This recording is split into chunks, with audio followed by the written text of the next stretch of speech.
Hello guys good morning everyone welcome back to my mini blog. So friends सकाल उठी fresh होना एठिकिना डोसा बनई देती मुझको ये बस खाऊँ सी भी आज उठी पड़ा तापर हजबैंड को देदेली सी खाईदे मोर भी ब्रेकफास्ट हो जाता। आज टे बेसी कम थी जल्दी जल्दी समस्त उठिकिना सब कम सारी देलु कारण आज आम घर को गोटे नुआ जिनस आसी जोटा कि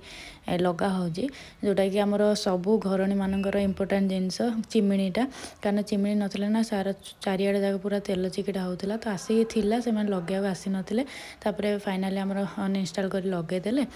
आम लंच खाई शोई पड़ू इवनिंग आम टे बाहर देखेल तो कारण से किसी शॉपिंग कराला तो से आम